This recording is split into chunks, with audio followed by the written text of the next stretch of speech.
Hello दोस्तों, कैसे हो आप सब। तो दोस्तों, आज की वीडियो में आपके साथ पोस्ट रिजल्ट स्ट्रेटजी के बारे में बात करने वाला हूँ। सबसे पहले तो बहुत सारी शुभकामनाएं, लॉट्स ऑफ कॉन्ग्रेचुलेशन जिन स्टूडेंट्स ने एग्ज़ाम्स क्लियर किए हैं, चाहे वो एग्जी के हैं चाहे प्रोफेशनल के हैं, उनको मैनी मैनी कॉन्ग्रेचुलेशंस। और उनके लिए ढेर सारी विशेस कि वो आगे और भी सक्सेसफुल हों। और जो स्टूडेंट्स को सक्सेस नहीं मिली उनके लिए भी आज बात करेंगे, और जो सक्सेसफुल रहे उनकी भी बात करेंगे। तो सबसे पहले तो मैं जो पास हुए हैं उनके लिए क्या स्ट्रेटजी है, और जो क्लियर नहीं हो पाए उनको क्या स्ट्रेटजी यूज़ करनी है। और साथ में एक ट्रेनिंग का भी बहुत सारी कॉल्स आ रही हैं। तो मेरे पास पिछले 2 दिन में बहुत सारी कॉल्स आई कि सर अब कैसे करें, जिनका क्लियर हो गया अब आगे की स्ट्रेटजी बताओ या ट्रेनिंग के बारे में बताओ। तो मैंने कहा चलो एक इंटरेक्शन मास लेवल पे आपसे करते हैं और आपसे बात करते हैं। तो ये वीडियो दोनों ही तरह के स्टूडेंट्स के लिए हैं कि जिनका रिजल्ट पॉजिटिव आया है और जिनका रिजल्ट पॉजिटिव नहीं आया। देखो, मैं हमेशा एक बात कहता हूँ कि आपका रिजल्ट पॉजिटिव आया तो भी आपकी स्ट्रेटजी का रिजल्ट था। जो आपने पिछले 6 महीने 1 साल में बनाई, प्लान ऑफ एक्शन बनाया, उसको एग्जीक्यूट किया। सेकंड, जिनका रिजल्ट पॉजिटिव नहीं आया उनके लिए भी उनकी स्ट्रेटजी कामयाब नहीं रही। मैं फेलियर वर्ड यूज नहीं कर रहा, अभी तक आपने सुना होगा। फेल नहीं हुए हो आप, आपकी स्ट्रेटजी फेल हुई है। और अगर आप पास हुए हो तो भी आपकी स्ट्रेटजी से आप पास हुए हो, प्लानिंग से पास हुए हो, कोई तुक्के से पास नहीं हुए हो। कोई 1-8% होगा जो तुक्के से पास हो गया होगा। तो जो भी आपका रिजल्ट आया है वो चाहे पॉजिटिव साइड्स पे, और ऑब्वियसली पॉजिटिव साइड्स पर तो रिजल्ट है ही है, बस ये है कि वो 50% का बॉर्डर पार कर पाए कि नहीं कर पाए।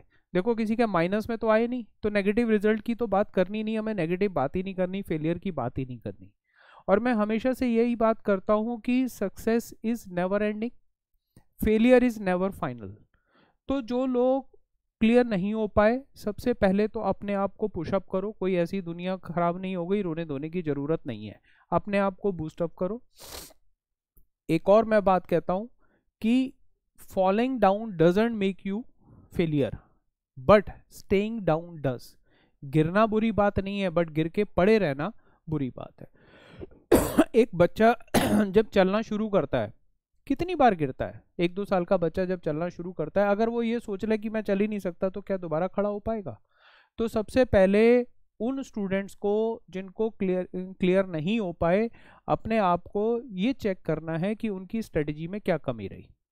और जिन लोगों को सक्सेस मिली उनको भी हवा में नहीं आना, उनको ये चेक करना है कि मेरी स्ट्रेटजी को और बेटर क्या बनाऊं कि नेक्स्ट टाइम मैं और बेटर रिजल्ट लेकर आऊं। मार्क्स अच्छे आए, रैंक आया, भगवान की दुआ से आपने रिजल्ट देखा है, बहुत अच्छा रिजल्ट है। रैंक्स आए हैं, मार्क्स बहुत अच्छे हैं। मैंने एफबी पर सारे मार्क्स डाल रखे हैं विद रोल नंबर, रैंक का भी डाल रखा है, और भी डिटेल अभी आ जाएगी, अंडर प्रोसेस है, बच्चों के रिजल्ट अपडेट हो रहे हैं। तो उनको भी मैं यही बोलूँगा कि जो पॉजिटिव रहे हैं उनको भी आगे अब ये नहीं सोचना कि हम तो फाइनल हो गए, आपको आगे और बेटर करना है। तो जो आपका जो ये रिजल्ट आया है, मैं हमेशा ये बात कहता हूँ कि जो 25 फरवरी है 25 फरवरी को जो आपका ये रिजल्ट आया, वो रिजल्ट आपकी प्लान का था, आपकी स्ट्रेटेजी का था।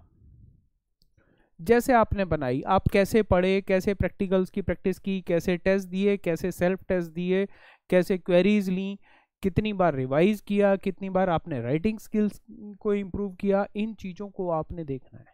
आपका रिजल्ट पॉजिटिव है चाहे पॉजिटिव नहीं है, दोनों ही केसेस में आपकी ये स्ट्रेटजी और प्लानिंग का ही फल है जो आपके सामने आया है। आप अपनी कैलिबर पे डाउट मत करो कि मेरे बस की नहीं, अगर क्लियर नहीं हुआ तो, या नंबर कम आए। कई बच्चे का मैसेज आता है, सर मार्क्स तो आए नहीं है, पास हो गए। अरे भाई, मार्क्स नहीं आए, पास हो गए तो कोई बात नहीं, आगे करो। देखो, आपको 50% मार्क पर पहुंचना है। अगर 50% से कम है या 50% से ज़्यादा है, अगर लेस देन 50% थे तो आप क्लियर नहीं हो पाए, और अगर मोर देन 50% या 50% से ज़्यादा थे तो आप क्लियर हो। तो इसके लिए आपको ये स्ट्रेटजी बनानी है कि मुझे इस लेवल तक कैसे पहुंचना है। एक चीज का और ध्यान रखना कि कोई नेगेटिव में तो नहीं आया, तो हम फेलियर या नेगेटिव रिजल्ट क्यों बोले? क्या किसी के माइनस में मार्क आए हैं?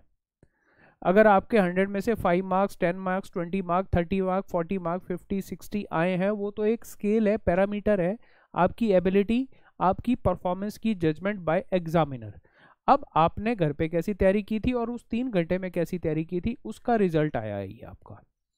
सेकेंड, आपको मैं एक एग्जांपल देता हूँ प्लेयर्स का, कि एक वनडे मैच होता है या कोई टेनिस का मैच है, 1 घंटे का, 2 घंटे का या 1 दिन का मैच है, तो वो प्लेयर कितने दिन की तैयारी करके आता है, कितनी वो प्रिपरेशन करता है, उसके बाद उसकी वो प्रिपरेशन और वहां पर मैदान में उसकी परफॉर्मेंस, दोनों को मैच करके ही उसका रिजल्ट आएगा। अब आपने पहले तैयारी खूब की, अब उस 3 घंटे में अगर आप घबरा गए, आप ब्लैंक हो गए, जो कॉमन वर्ड सुनने को आते हैं, समझ नहीं आया क्वेश्चन, हाउ टू राइट समझ नहीं आया, तो वो 3 घंटे और आपके पिछले 1 साल 6 महीने की तैयारी, उन दोनों का रिजल्ट है ये आया।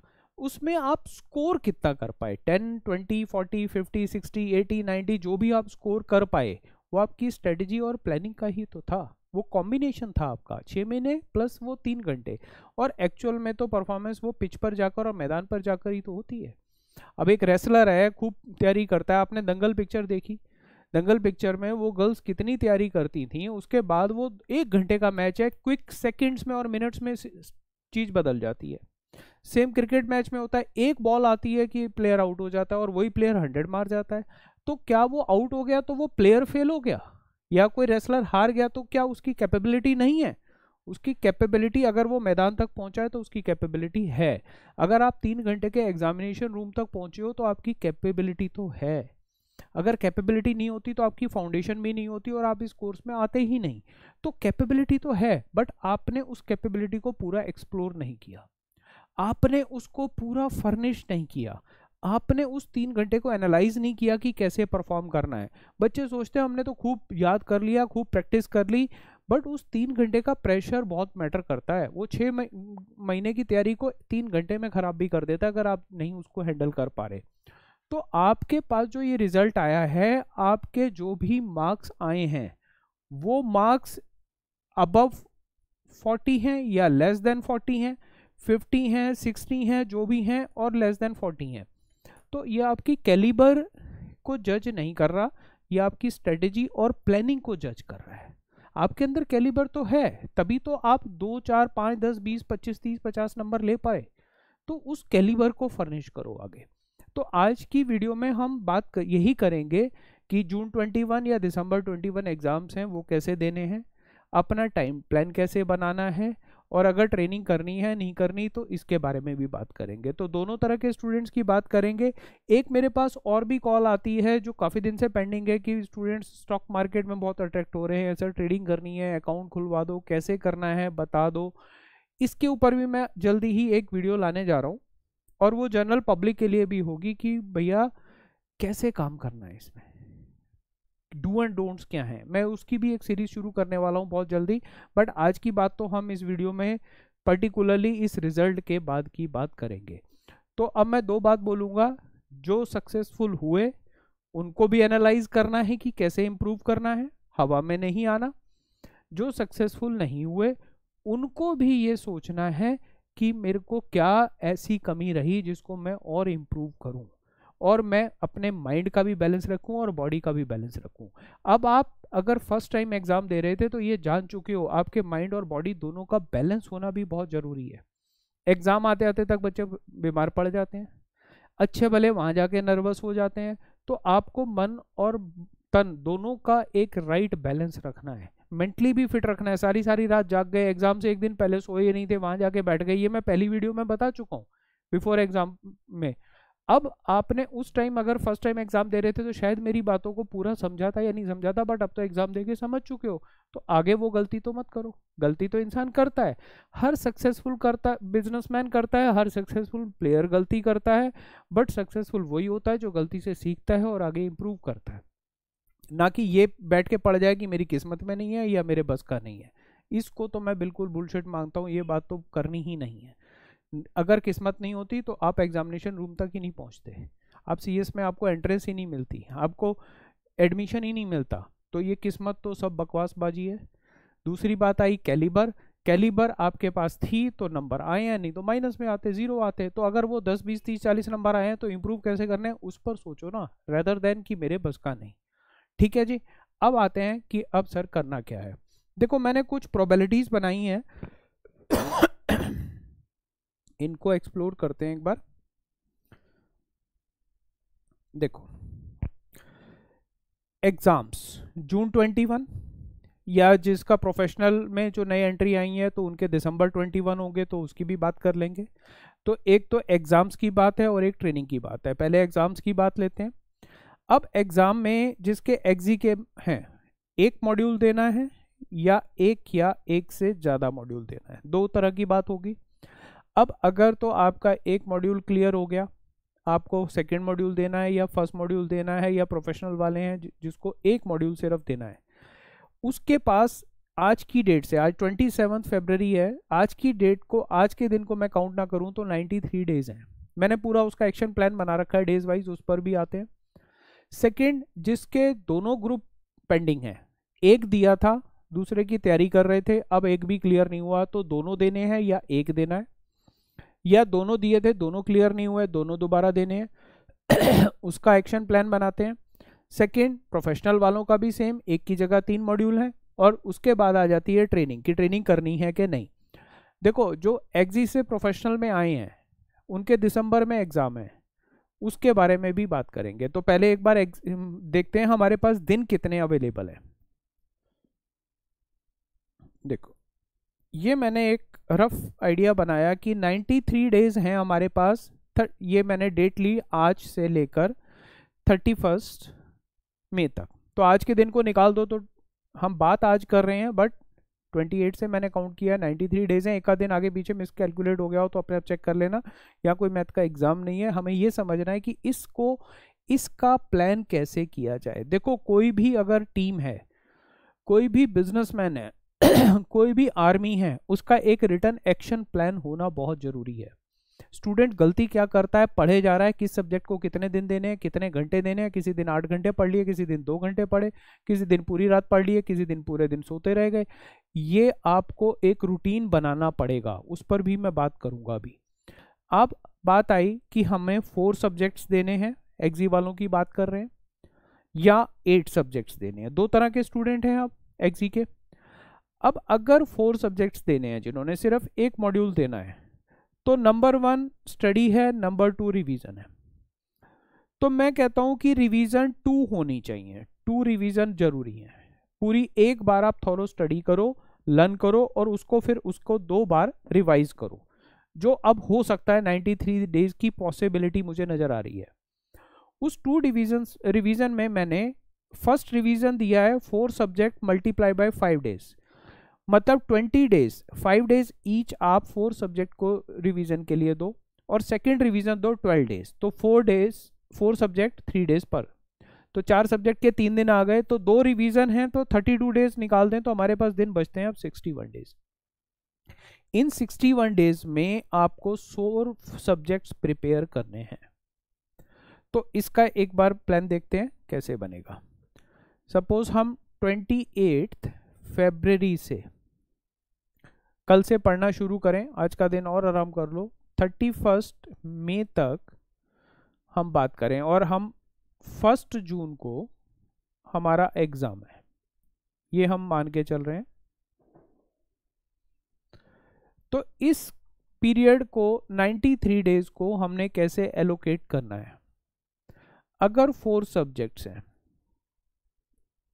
तो हमारे पास 2 चीजें आ रही हैं जो मैंने लास्ट स्लाइड में आपको बताई कि 32 डेज और 61 डेज।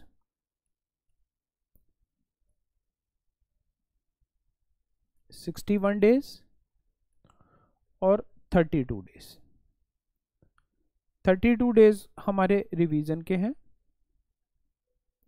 और 61 डेज स्टडी प्रिपेयर करने के हैं। फर्स्ट टाइम हम कर रहे हैं या सेकेंड टाइम कर रहे हैं, जैसे भी देखो अगर 4 सब्जेक्ट्स वाले थे तो अब तक कुछ ना कुछ तैयारी शुरू कर चुके होंगे। तो मैं मान के चलूं कि ये 32 डेज, मई का महीना तो आप निकाल दो वहां पर, तो आपके पास मार्च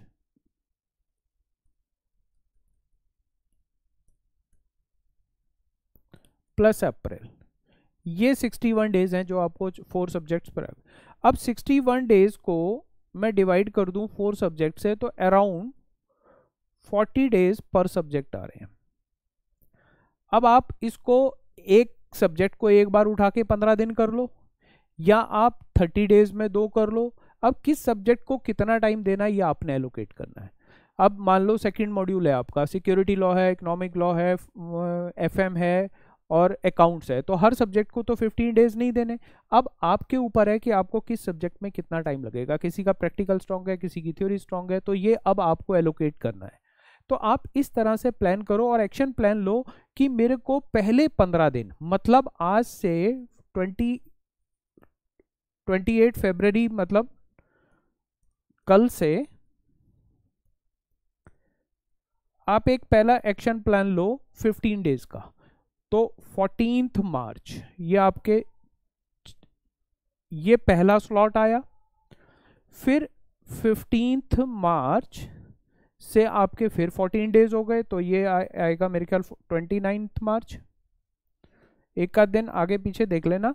ऐसे आप 15 डेज का एक प्लानर बनाओ और उसको ब्रेक जब आप कर दोगे ना, तो आपको पता चल जाएगा आप कहाँ खड़े हो, कितनी तैयारी कर रहे हो। आप ये मत सोचो कि मैं 30 अप्रैल को ही जाके या 30 मई को ही जाके देखूंगा कि मैंने कितनी तैयारी की है।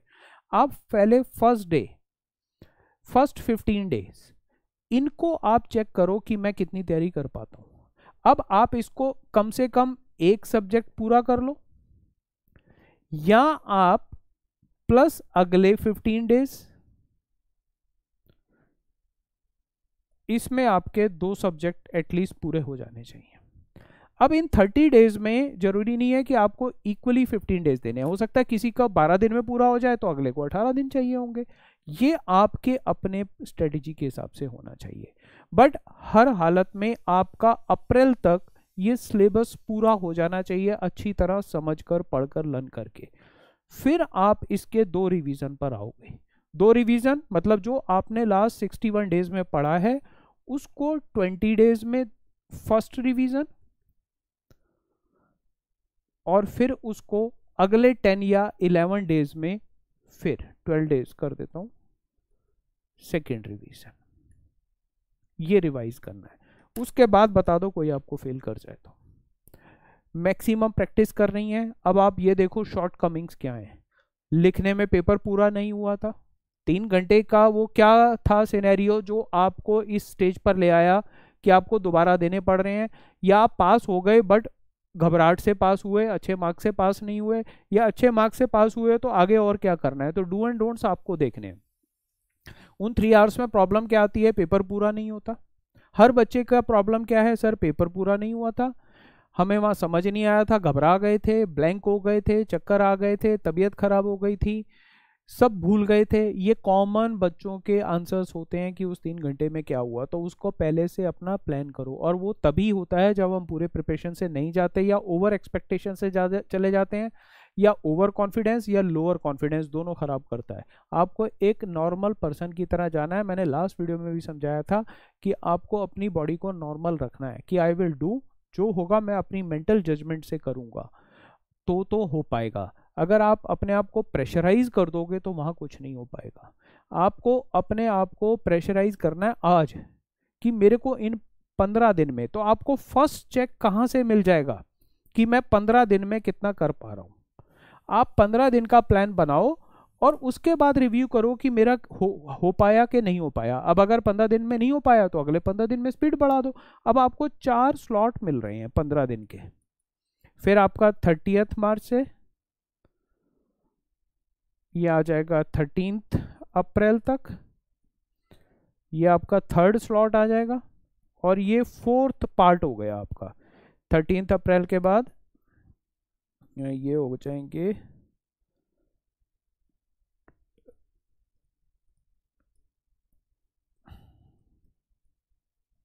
13 अप्रैल से 27 अप्रैल आई थिंक, यहाँ तक। तो मैक्सिमम 30 अप्रैल तक आप अपना टारगेट लो या 29 अप्रैल तक, ताकि आप 32 डेज आगे निकाल पाओ। तो 29 अप्रैल ही टाइम आएगा अगर आप 32 डेज का रिवीजन करना चाहते हो तो 29 अप्रैल। ये आप हर 15 दिन में अपने आप को चेक करो, ताकि अगले 15 दिन में आप स्पीड बढ़ा सको। जैसे मैंने आपको एग्जाम देते टाइम भी बोला था कि जब आप 3 घंटे का एग्जाम देते हो तो लास्ट के आधे घंटे में मत देखो कितना पेपर रह गया, आप हर first hour, second hour, third hour, तीनों आवर में डिवाइड करो। फर्स्ट आवर कंप्लीट होते ही चेक करो मैंने पूरे क्वेश्चंस कितने किए हैं, अगर पेंडिंग है तो सेकेंड आवर से ही स्पीड बढ़ा दो। ऐसे ही आपको ये अगले 4 करने पड़ेंगे। अब पहले 15 दिन भाई जो एक्सपेक्ट किया था वो नहीं हो पा रहा, एक सब्जेक्ट पूरा हो जाए या अगले फर्स्ट 15 दिन में 2 सब्जेक्ट आधे आधे हो जाए, अगर नहीं हो पा रहे तो अगले 15 दिन में आपको स्पीड बढ़ानी है। स्पीड बढ़ानी है और थोड़ा सा अपना नट टाइट करना है। नट टाइट किसका करना है? टाइम मैनेजमेंट जो आपका खराब हो रहा है, टाइम मैनेजमेंट को आपको लेकर चलना है कि मेरे पास प्रोडक्टिव आवर्स कितने हैं। अगर आपके पास 24 घंटे हैं तो आप 24 घंटे नहीं पढ़ सकते, 24 घंटे में से 8 घंटे आप निकाल दो सोने और नहाने धोने खाने पीने के, तो 16 घंटे हैं। उस 16 घंटे में भी आप 16 के 16 घंटे नहीं पढ़ सकते। अब उसमें 8 घंटे पढ़ रहे हो, 10 घंटे पढ़ रहे हो, बट वो प्रोडक्टिव आने चाहिए। ये नहीं कि 16 घंटे किताब खोल के बैठे हो, दिमाग में कुछ नहीं जा रहा, तो बेटर है उसमें आप एक्सरसाइज भी करो, वॉक भी करो, योगा भी करो, मेडिटेशन भी करो, अपने आप को रिलैक्स भी करो और अपनी पढ़ाई के लिए टाइम भी दो। अगर आप ये नहीं कर पा रहे तो आपकी स्ट्रेटेजी पूरी नहीं हो पाएगी। और ये देखो एक प्रोजेक्ट है, अब आप एक बार पेपर दे चुके हो, आपको ये पता चल गया कि ये काम आसान नहीं है, ये डिग्री आसान नहीं है, ये प्रोफेशनल एग्जाम है, क्वेश्चंस का लेवल हाई है, इसको कैजुअली नहीं लिया जा सकता कि भैया 4 दिन पहले बुक खोली पढ़ गए, बीकॉम बीए वाली अप्रोच नहीं चलेगी। तो आपको एक्शन प्लान पे आना पड़ेगा और आपको अपने नट बोल्ट खुद ही टाइट करने पड़ेंगे कि आपका डिसिप्लिन कहाँ वीक हो रहा है, आपका टाइम मैनेजमेंट कहाँ खराब हो रहा है। जहाँ टाइम मैनेजमेंट खराब हो रहा है, आपके फ्रेंड्स हैं, सोशल मीडिया है, रिलेटिव्स हैं, घूमना फिरना है, आप उनको शॉर्टकट करते चले जाओ। घर पे पढ़ाई नहीं हो रही, लाइब्रेरी चले जाओ, अब तो खुल चुकी हैं लाइब्रेरीज आई थिंक, नहीं तो घर पे पढ़ो। रात को नहीं हो रही, रात को पढ़ाई करो, दिन में हो रही है दिन में करो, बट ये नहीं कि किसी दिन एक रूटीन बनाओ। अगर आप दिन में पढ़ते हो तो दिन में ही पढ़ो, रात को सो, और अगर आप रात को पढ़ते हो तो रात को ही पढ़ो। ये नहीं कि एक दिन रात को पढ़े सारी रात, अगले दिन में पढ़ लिए, फिर 2 दिन बाद फिर सारी रात जाग लिए, फिर 2 दिन बाद पूरे दिन पढ़ लिए, सारी रात सो लिए। वो मत करना, वो आपकी बॉडी का रूटीन, माइंड का रूटीन सब डिस्ट्रैक्ट हो जाएगा, आपका कुछ भी कंसंट्रेशन नहीं बनेगी। कुछ बच्चे ये भी करते हैं कि कुछ दिन रात को पढ़ रहे थे, कुछ दिन को पढ़ रहे थे, ये मत करो। अपनी डाइट का प्लान करो। मैंने लास्ट वीडियो में भी बताया था कि आपको डाइट क्या रखनी है, आपको हैवी नहीं खाना, हर थोड़ी, और ये भूखे भी नहीं रहना 6-6 घंटे, हर थोड़ी थोड़ी देर पे 2-3 घंटे बाद छोटा छोटा मील लो। मैदा, तला फला, मीठा, इनसे बाहर आओ, ये आपकी माइंड की कंसंट्रेशन प्रॉब्लम को डाउन कर देता है। आप नमकीने, बिस्कुट, मैदे की चीज़ें खा के बैठोगे, चिप्स खा के बैठोगे, वो माइंड एक्टिव नहीं होगा। कैलोरीज तो मिल गई बट माइंड को न्यूट्रिशन नहीं मिला। तो आपको अपनी बॉडी और माइंड दोनों का बैलेंस रखना है। आधा 1 घंटे की वॉक जरूर करो जाके, तभी आप इस प्रोजेक्ट को ले पाओगे। ऐसा मत समझो कि ये कैजुअल है। तो प्लीज़ इस बार जिनकी सक्सेस नहीं आई तो वो सबक सीखें कि अगली बार मैं ये काम नहीं करूँगा। तो अब मैंने क्या समझाया कि आपको 4 पार्ट में डिवाइड करना है अपने आप को। अगर आप 4 पेपर दे रहे हो 15-15 दिन, फर्स्ट 15 दिन में ही आपको रिपोर्ट कार्ड अपनी खुद बनानी है कि मैंने कितना कर लिया। अगर 15 दिन में एक सब्जेक्ट पढ़ा है तो एक पूरा हो जाना चाहिए, या आप उनको एलोकेट कर लो। कैसे एलोकेट करोगे? देखो 4 सब्जेक्ट्स हैं, सपोज आपका CL है, सेटिंग अप है, JIGL है और टैक्स है, या आपका मॉड 2 में सिक्योरिटी लॉ है, EBCL है, FM है, कॉर्पोरेट अकाउंट्स है। ये 4 पेपर हैं। अब आपको 15 दिन हर एक को नहीं चाहिए। आपको लग रहा है मुझे CL में ज़्यादा दिन चाहिए, आप यहाँ 20 डेज दे दो, और तो जनरल लॉ को 10 दिन दो। जनरल लॉ में आपको ज़्यादा जरूरत नहीं है। आपको लग रहा है कि टैक्स में मेरे को 20 डेज चाहिए, तो सेटिंग अप को 10 डेज दो। ये अब आपको देखना है 60 डेज का प्लान, 61 डेज का प्लान कैसे करना है, ये आपके ऊपर है कि आपको किस सब्जेक्ट में कितना टाइम की जरूरत लग रही है। ऑब्वियसली टैक्स और कंपनी लॉ में सबसे ज़्यादा टाइम चाहिए, सेटिंग अप भी टाइम मांग रहा है। जनरल लॉ एक ऐसा सब्जेक्ट है जो कम टाइम में हो सकता है, तो डेज की एलोकेशन कर लो, इसको 18 कर लो, इसको 15 कर लो, ये आपके ऊपर है। ऐसे ही सिक्योरिटी लॉ FM अकाउंट्स में है, आपको सिक्योरिटी लॉ में 20 डेज चाहिए, EBCL में 15 दिन चाहिए, तो यहाँ पर आपको कम करने पड़ेंगे। FM अगर आपको लग रहा है कि मेरा 12 दिन में हो जाएगा तो यहाँ पर 13 दिन करने पड़ेंगे, या आपको यहाँ पर 18 करने पड़ेंगे, यहाँ पर आपको 15 करने पड़ेंगे। ये तो अब आपके ऊपर है कि कैसे आप कर सकते हो। यही 8 सब्जेक्ट का बन जाएगा। अब मैं बात करूं 8 सब्जेक्ट वालों की, ये तो हुई 4 की। बट आप हर 15th डे पर आप चेक करोगे कि मेरी प्रोग्रेस रिपोर्ट क्या है और मेरी क्या कमियां रही हैं, उसको ठीक करना है। अब आते हैं 2 ग्रुप वाले, 8 सब्जेक्ट्स। 8 सब्जेक्ट्स वाले के पास भी 93 डेज ही हैं अगर बोथ ग्रुप दे रहे हैं वो। तो 93 डेज को अब हम स्टडी और रिवीजन 2 पार्ट में बांट देते हैं। अब रिवीजन यहां पर 2 होने मुश्किल है 8 वालों के लिए। तो आप ऐसा कर सकते हो कि यहां पर 8 सब्जेक्ट्स को मल्टीप्लाई कर दो 4 डेज से, तो भी आपके पास 32 डेज लास्ट के रिवीजन के लिए रह गए। तो अगेन यहां पर क्या आया, 61 डेज ही आए। तो 61 डेज में हमारे पास लास्ट डेट आई थी 29th 31 29th, हाँ 29th अप्रैल लास्ट डेट आएगी हमारे पास, फ्रॉम 28th फरवरी। अब इन 61 डेज को अगर आप डिवाइड करोगे 8 सब्जेक्ट से तो आपके पास अप्रोक्सीमेट कितने आ जाएंगे, 7.5 डेज समथिंग आ जाएंगे पर सब्जेक्ट। यहां पर अब आपके लिए दिन कम है। तो आप एनालाइज करो, एक ग्रुप देना है या 2 देने हैं। अगर आपको लग रहा है कि पहले 4 पेपर दिए थे, क्लियर नहीं हुआ, दूसरे 4 की तैयारी शुरू कर चुके थे, तो अब आप उसकी प्लानिंग उस हिसाब से करो, अपने डेज को एलोकेट करो। एलोकेशन इसी तरह से डेज को एलोकेट कर दो आप। और अगर आपको लग रहा है कि 8 सारे एक बार पढ़ने हैं, तैयारी नहीं है, तो आई थिंक ये डेज कम है, सफिशिएंट नहीं है, तो आपको मेहनत और ज़्यादा करनी पड़ेगी। तो ये आपने हर सब्जेक्ट को चेक करना है कि मुझे किस सब्जेक्ट में कितना टाइम लगेगा। ये लिख कर एक रजिस्टर पे प्लान बनाओ। जब तक लिखोगे नहीं, हवा में कुछ नहीं होगा। ये तो हम भी करते थे, जब हम पढ़ते थे तो उस टाइम भी हम पर डे का हिसाब बनाते थे कि अगले 15 दिन में हमने कितना पढ़ा, कितना नहीं पढ़ा, कितने चैप्टर हैं। हर दिन उसको एनालाइज करो कि मेरी कितनी स्पीड चल रही है। आप एक भी दिन छुट्टी करते हो, एक भी दिन घूमने फिरने जाते हो, एक भी दिन पढ़ते नहीं हो, एक भी दिन तबीयत खराब होती है, तो आपका सारा रूटीन खराब होता है। तो आपको अब अगले 3 महीने तो अपना घर वालों से बोल दो कि नमस्ते जी, मिलेंगे हम जून के एग्ज़ाम्स के बाद। रिश्तेदार, फ्रेंड्स, सबको नमस्ते कर दो अगर अपनी ज़िंदगी में कुछ करना है तो।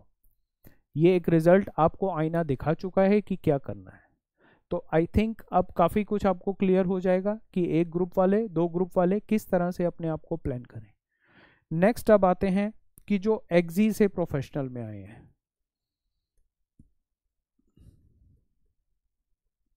वो बहुत मैच्योर्ड हैं, धक्के खा चुके हैं, झटके खा चुके हैं, सब पता है उनको।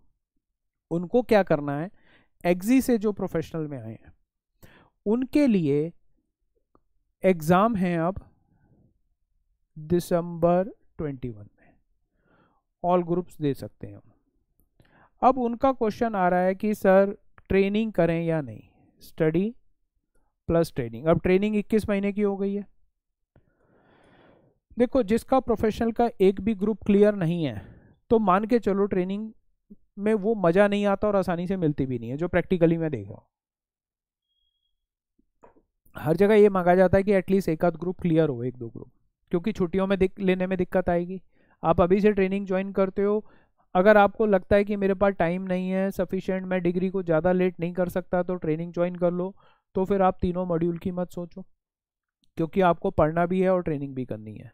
छुट्टियां लास्ट में 1 महीना 15 दिन ही मिलती हैं, तो आप अपने बॉस से पहले से बात करके चलो कि क्या करना है। ट्रेनिंग ऐसी जगह करो जहाँ ट्रैवल टाइम कम हो। अगर आपको एग्ज़ाम के साथ ट्रेनिंग करनी है तो आप ये मान के चलो सुबह के निकले, शाम को गए, पढ़ोगे कब? एक छुट्टी वाले दिन कितना पढ़ लोगे? तो क्लासेस भी लेनी है आपको, पढ़ना भी है, ट्रेनिंग भी करनी है। तो आप इस चीज़ को माइंड में रख के चलो कि ट्रेनिंग का प्रेशर मत लो, जल्दबाजी मत करो। दुर्घटना या देर अगर हम यहाँ अब जल्दीबाजी के चक्कर में हम ट्रेनिंग भी कर लें, एग्जाम्स भी कर लें, स्पीड बढ़ा दें, पता चले क्लियर ही नहीं हुए, तो कोई फ़ायदा नहीं है। मेरी राय ये है कि एटलीस्ट 1-2 मॉड्यूल क्लियर कर लो दिसंबर में, तो आप ट्रेनिंग की तरफ जाओ, आपका माइंड और ज़्यादा ओपन हो चुका होगा, आपको ट्रेनिंग में मज़ा भी आएगा। हाँ, एक साल भी कहाँ है, अब 10 महीने हैं, अगर आप ढूंढने में निकलोगे तो 1 महीना और निकल जाएगा, 9 महीने ही रह गए। तो एक 9 महीने अगर ट्रेनिंग लिंगर ऑन हो रही है तो लाइफ में 9 महीने, वैसे भी तो 6 महीने अगर एक बार फेल हो जाए तो ख़राब हो जाते हैं। तो ट्रेनिंग का प्रेशर ना बच्चे, मैं ये देख रहा हूँ कि कुछ ज़्यादा ही ले रहे हैं। मत जाओ इस चीज़ को, अपने आप को बैलेंस करो। और आप 2 ग्रुप, तो आज अगर कोई किसी के 3 ग्रुप क्लियर नहीं है तो बड़े आराम से वो 2 ग्रुप की तैयारी तो बहुत आराम से कर सकता है, और थोड़ा मेहनती होगा तो वो 3 ग्रुप की भी तैयारी कर सकता है अगले 10 महीने में बड़े आराम से। बट अगर आप ट्रेनिंग कर लेते हो तो 3 ग्रुप तो भूल जाओ, 2 ग्रुप भी आसान नहीं है, प्रोफेशनल का लेवल और ज़्यादा हाई है। आप देख रहे हो कि यहाँ पर रैंक 170-72% पर आ रहा है, और प्रोफेशनल में तो वही रैंक 60% पे आ जाता है। तो मार्क्स की कितनी स्कैरिसिटी है आप ये भी देख चुके हो। अब अगर आप रैंक 1 के मार्क्स देखोगे तो आई थिंक 70% अराउंड मार्क्स होंगे, 70 और 75% के बीच में। तो आप क्या एक्सपेक्ट कर रहे हो कि इतने मार्क्स यहाँ पर नहीं मिल रहे? तो बेटर है कि आप अपने आप को ये समझो कि लेवल ऑफ एग्ज़ाम बहुत हाई है, तो ट्रेनिंग करनी है। सीए वाले भी तो करते हैं, इंटर के बाद ट्रेनिंग करते हैं फिर फाइनल देते हैं। तो या तो आप ट्रेनिंग कर लो, फिर एक ग्रुप दो, दूसरा भी नहीं दे पाओगे ट्रेनिंग के साथ, 2 ग्रुप भी। और अगर आपको लगता है कि नहीं मैं पढ़ सकता हूँ, मेरे पास सफिशिएंट टाइम है, तो बेटर है पहले 3 ग्रुप या 2 ग्रुप देकर एग्जाम से छुट्टी कराओ, फिर ट्रेनिंग को एंजॉय करो ढंग से। तो ये डिसीजन आपका है। मेरी राय यही है कि ट्रेनिंग लेने की जल्दबाजी मत करो, और अगर लेनी है तो 1 ग्रुप ही दे पाओगे, 2 ग्रुप भी आसान नहीं है। मोस्टली क्या होता है, रिजल्ट के बाद प्रोफेशनल वाले बच्चे स्टार्ट होते हैं और 3 ग्रुप चूज करते हैं कि हम तो 3 देंगे, बट एग्जाम आते आते तक 90% बच्चे 3 ग्रुप से 2 पे आ जाते हैं, और वो 2 भी मैनेज करने आसान नहीं होते, जो हमारा एक्सपीरियंस रहा है अभी तक के स्टूडेंट्स का। तो अगर 3 ग्रुप देने हैं तो आपको तो इतना टाइम मैनेजमेंट टाइट करना पड़ेगा, अपने आप को अभी से अपने कमरे में बंद करना पड़ेगा, पढ़ाई करनी पड़ेगी, और दे सकते हो। ट्रेनिंग तो फिर भूल ही जाओ, और अगर ट्रेनिंग ज्वाइन कर ली तो फिर 2 ग्रुप भी आसान नहीं है, फिर 1 ग्रुप की सोचना। और अगर टाइम है तो ट्रेनिंग बाद में करना, पहले एग्जाम्स की 1-2-3 ग्रुप क्लियर कर लो। ठीक है जी, आई थिंक मेरी ये कोशिश जो आपको मैं समझाने जा रहा था कि पूरी होगी, आपके कुछ फ़ायदेमंद मिलेगी, वो आपके व्यूज़ से पता चल जाएगा, मुझे आपके कमेंट से पता चल जाएगा कि कितना हेल्पफुल है। तो मैं दोबारा रिपीट यही करूँगा, जो लोगों का एग्ज़ाम क्लियर हुआ है वो सीखो कि हमें और बेटर कैसे करना है। जिनका क्लियर नहीं हुआ वो ये सीखो, प्रिपेयर करो कि वो गलती दोबारा ना हो, मेरी कहाँ कहाँ कमी थी मैं उसको ठीक करूं। जो हो गया उसको भूल जाओ, बट उससे सीखकर आगे जरूर बढ़ जाओ कि वो काम दोबारा नहीं करना, वो गलती दोबारा नहीं करनी। अगर आपकी राइटिंग स्किल्स खराब थी तो आप लिखने की प्रैक्टिस करो, आपकी प्रैक्टिकल सॉल्यूशंस ठीक नहीं थे तो आप उनको ठीक करो, प्रैक्टिस करो, मैक्सिमम प्रैक्टिकल्स की प्रैक्टिस करो। आपका पेपर पूरा नहीं हुआ था तो टाइम मैनेजमेंट को ठीक करो, अपनी इंग्लिश राइटिंग स्किल्स को ठीक करो, इन सब चीज़ों को लेकर चलो। और अगर एग्ज़ाम कैसे देना है तो एक बार वो पिछली वीडियो भी देख लेना जो मैंने दिसंबर में डाली थी, आपको और पता चल जाएगा। दोनों को मिलाकर आपको याद आना शुरू हो जाएगा कि मैंने क्या बोला था और वो हुआ या नहीं हुआ। तो अब आपके सामने है, आपने कैसे करना है। आप में कोई कमी नहीं है, आपकी स्ट्रेटेजी में कमी रही है, उसको सुधारने की कोशिश करनी है। तो अगर आपकी बॉडी में कोई बीमारी है तो बॉडी तो खराब है, बट उसको आप सुधारने की ही तो कोशिश करते हो ना। आप वो डू एंड डोंट्स करते हो कि जिससे आपको बीमारी कैच होती है, वो काम आप नहीं करते। सेम आपको वही करना है कि मेरी जो इस कमी में जो कारण रहे उन कारणों को उठाकर फेंकना है मैंने, और वो फेंकना मैं नहीं है, कोई चमत्कार नहीं करेगा, कोई भगवान नहीं आएगा, कोई ग्रह नहीं आएगा, कोई कुछ नहीं आएगा। आपकी खुद की अपनी स्ट्रेटेजी है। आपकी मेंटल पीस और फिजिकल फिटनेस, 2 चीज़ों का बहुत ज़रूरी है होना। आप अपनी बॉडी पे भी ध्यान दो, बैठ बैठ के सब खराब हो रहे हो, वॉक करो, मेडिटेशन करो, योगा करो, बॉडी को खोलो, अपनी स्किल्स को बढ़ाओ, सोशल मीडिया को कम करो, अपनी पढ़ाई पे कंसंट्रेट करो।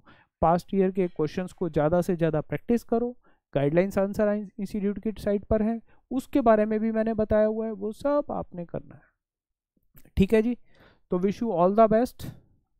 मिलेंगे जल्दी ही नई स्ट्रेटेजी के साथ, और all the best. Thank you.